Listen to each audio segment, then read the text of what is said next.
Hey y'all, welcome back to my video. We are talking Birds of a Feather part 2.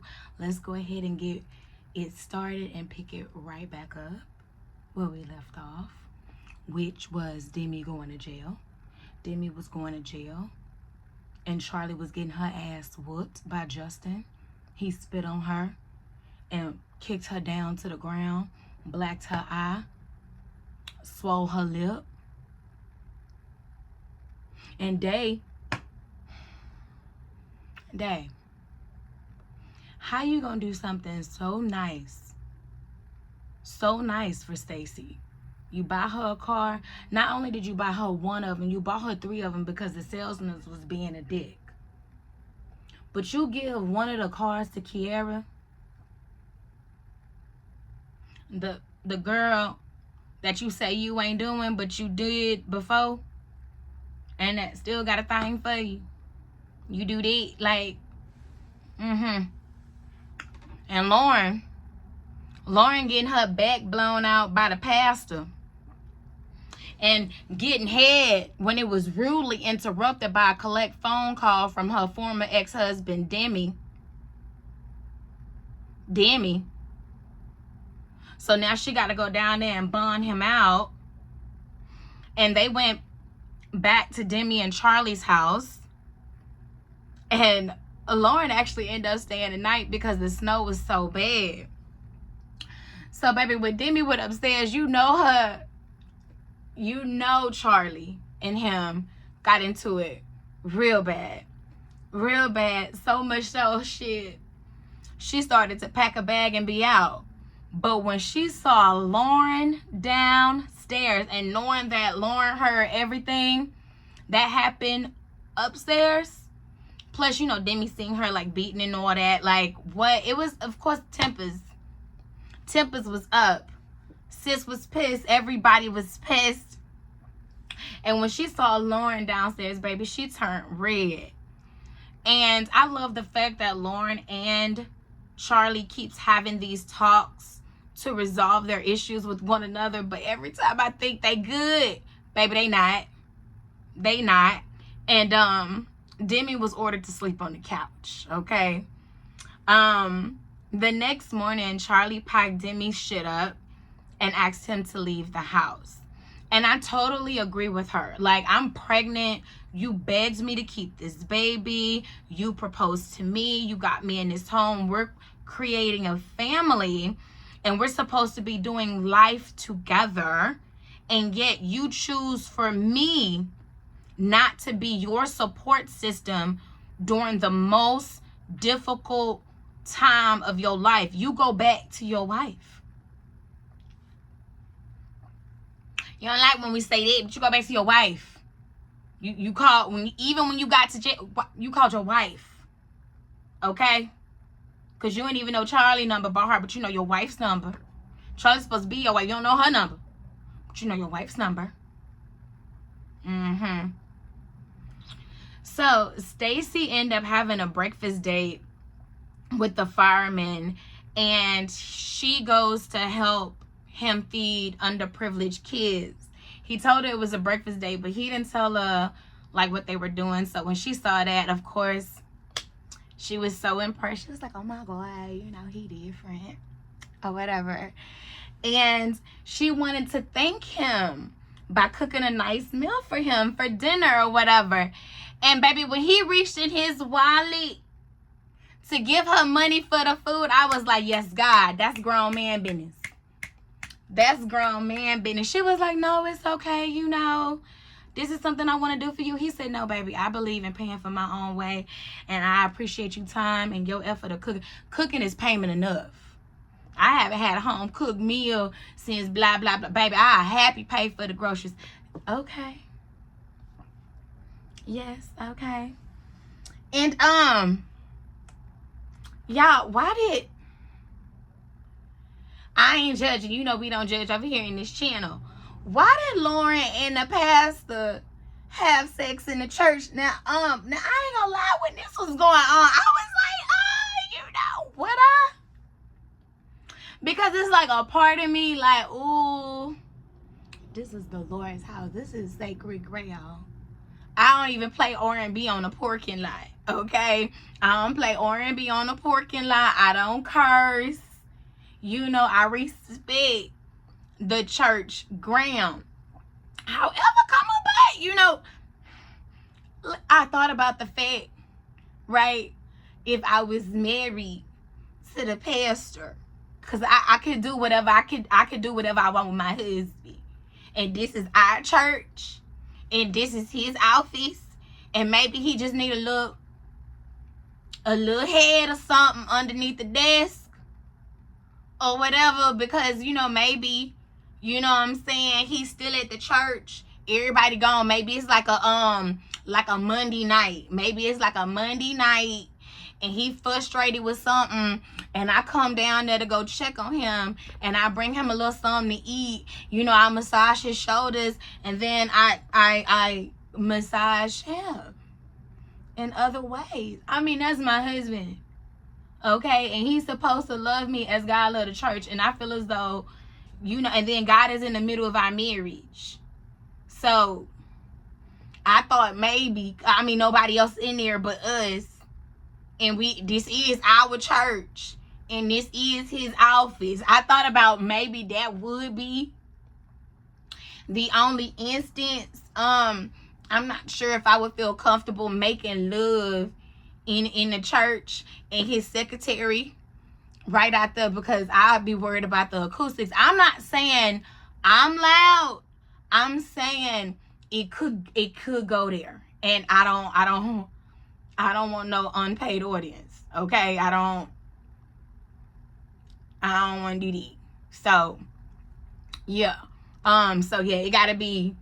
I thought about some things. If I was, all right, would y'all do it? I want y'all to drop down in the comments if y'all would bust it open in the church. Maybe a little hand job.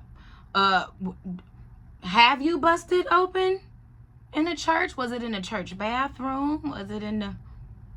Was it doing choir rehearsal under the robes? Like, in a parking lot? Did you do something in a church parking lot at the summer church camp? I don't know. Anyways, back to the story. Back at the office, Demi and Day have a real conversation about where Demi mental health is right now. And Day suggested that they throw a benefit in his son's honor to bring awareness to mental health. And I thought that was an amazing idea, because a lot of people don't know about, you know, cutting. Later on that day, though, Demi broke into Justin's house, and he waited hours for Justin to show up. That's dedication. I just want to say that. I'm not condoning violence. We just reviewing the book, okay? I'm just saying it takes dedication, and I respect that, okay? I respect that, Demi. And baby, when Justin came home, Demi broke his hand, y'all, his good hand. His playing hand with a hammer. Made sure that he took that man's livelihood. He would never play again. Never play again. And now it's Stacy and the fireman date. And I loved that when he showed up with a plant instead of flowers. Now, I'm into plants now. I'm working on my green thumb. And I'm trying to start my own garden. So I would love, love, love if anybody was to bring me like a plant from now on. Basil, mint, thyme. I don't even care. Whatever you bring, I would love it. I would grow it. I would flourish it. Give it to me. I really like that. It's something about the way you see a man enjoy your food and make a happy plate and then want some more. It really warms my heart. It's like a secret, or should I say a non-verbal job well done in man code. Especially like when they lean back and rub their stomach, like, or they moaning the whole, Let me tell you something. With my man, the first time I heard him moan like that with my food was when we first moved in together and I made him a chopped cheese. All right. Now, I can count on one hand how many times I made a chopped cheese. As a matter of fact, I think I only made it like once or twice prior to making it for him. And I remember like telling him on the phone while he was at work, I was like, yeah, babe, I'm gonna make chopped cheese tonight. And we're gonna do this and we're gonna do that. He was like, chopped cheese. What's that? I said, you never had it before? I said, good. Okay, cool. I got you. Just wait till you come home. So he came, and I remember he did that, right? As soon as he hit the door. That's another thing I like. That's another non-verbal cue. Like, yeah, it's about to go down. Like, when are we eating? Because I'm ready. And I remember we was talking, and he was unpacking his day with me, and he was like, baby, I'm sorry, I gotta go look. So he went in the kitchen, he opened the lid. He was like, oh yeah, like that's gonna bust. I was like, you must be ready to eat. Let me go ahead and get this together. Now, me and him both can't remember if I made sides to go with that chopped cheese. Meaning if I put some chips on the plate, or if I made some fries or whatever. But we remember the chopped cheese. He remembered that. He remembers that vividly. And I remember the whole time he's like, like he is really enjoyed it. And then when that man, okay, and then leaned back and did the rub, I was like, okay, baby, I'm gonna make that for you again. I haven't made it since, but baby, I'm gonna make it again. Maybe this week, this month for sure. This month for sure, baby. I'm gonna make it again. Anyways, I just like that. I feel as though that's just like man code for like a job well done. Anyways, and why y'all always lead with head first? Is it because y'all know it's gonna work? I'm just asking for other people and myself. And for y'all, for purposes. Men, why y'all always lead with head first? Why y'all always be like, lead? Like, why y'all do this? Is it because y'all know we like it? Like, so much. What? And because it might work. 9 times out of 10, just like how it worked with Stacy's ass. Because, baby, Stacy got ate right the fuck up by Mr. Fireman. All right, he wanted to thank Stacy for that lovely meal by making her one. All right, and see, that's how we want to be thanked. Okay, that's how we want to be thanked. If you enjoy the food, if you enjoy the food, show me by making me dessert. Okay, like I know you save room for seconds, so.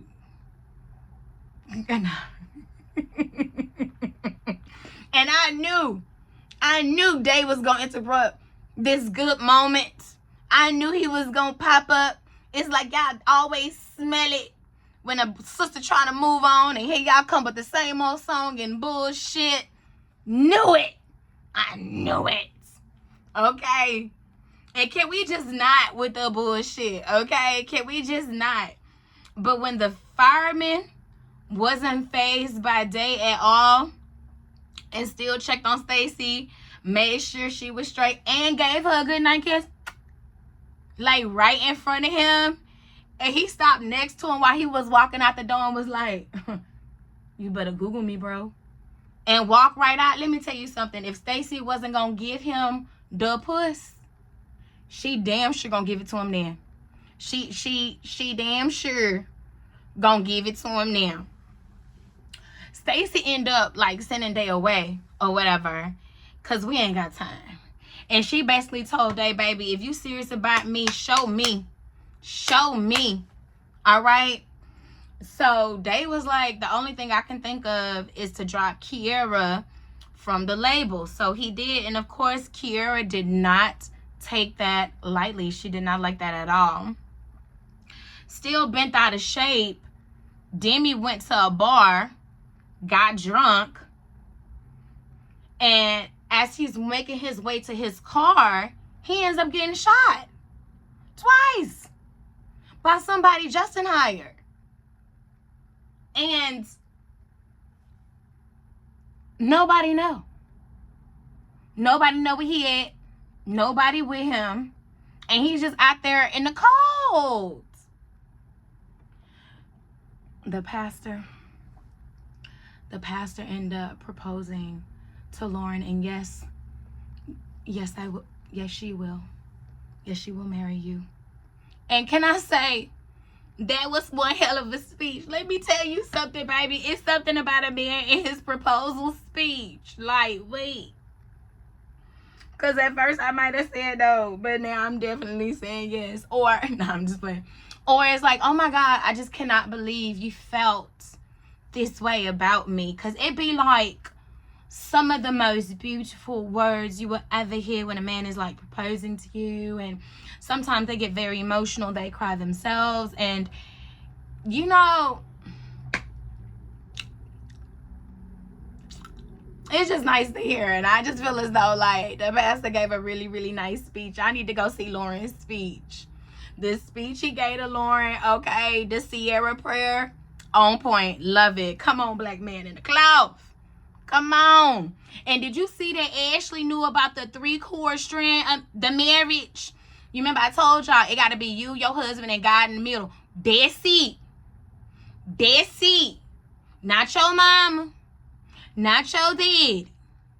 Not your granny. Not your cousin them. Not your best friend. None of them. It's just y'all. It's just some things. It's just here. It's here. That's it. If it's just this, you ain't gotta worry about no bullshit. You ain't gotta worry. It's supposed to be here. That's it. That's law. You supposed to cleave, leave, and cleave. Remember, leave, cleave. Leave and cleave. That's all I'm going to say. And congratulations on the engagement. I hope I'm going to be a bridesmaid. Whatever color you want, sis. Whatever color you want. So, Stacy ended up going over to the house to check on Charlie. Make sure she's straight. And Charlie was like, nah, baby, I'm going through it. I'm throwing up my man on this bullshit and this. And Stacy's like, baby, you better put it in your music. I don't care what you could be singing about hemorrhoids, morning sickness, late night cravings, mint chocolate chip, bitch. I don't care. You better sing. Let's go live. Come on. And a 5, 6, 7, 8. And sometimes you need that push. By whoever you get that push from to get you out your funk. Thank you. And shout out to everybody who be giving people that push. All right. Sometimes you got to push. Shit. So, singing live, Charlie learned that Demi might be shot. So she called Lauren too, because let's face it, baby, Lauren is the wife. Lauren know what to do. She know who to call. She know how to make things happen. And I loved how Nair was there for her throughout all this. He was like, baby, what you want to do? Because I'm not leaving you to do this by yourself. I'm driving. He didn't get jealous. He understood that was his, her past. They had a 15-year marriage. They had a son. They was family. And he was also confident to know, baby, it was no threat. Real man shit. Big business. Big business. He didn't let ego and emotions get in the way with what was needed for his damn wife to be. Nair, we will marry you, boy. Can we get a spin-off book, Ashley, of the pastor and Lauren? Can we get a little, I want to, yes. Let's get a little book. Please and thank you. Respectfully. It's just an honorable request from a big fan. That's it. You busy. So everyone starts arriving to the hospital, and Lauren noticed everyone is there but Day. So everybody like, where Day at? Day is always present.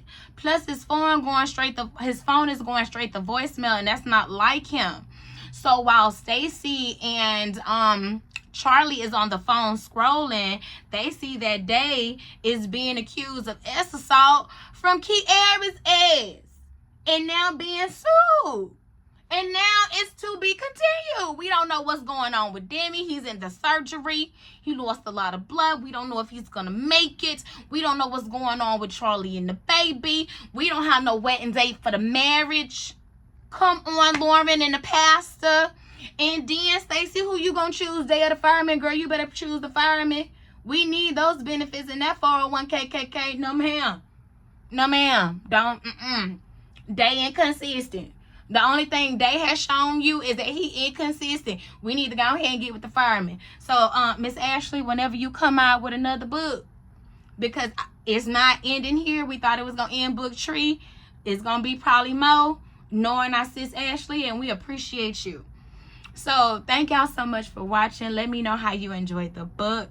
All right, let me know the next book you would like for me to review. Please drop it in the comments, and if you haven't already, please like, comment, and subscribe. Bye.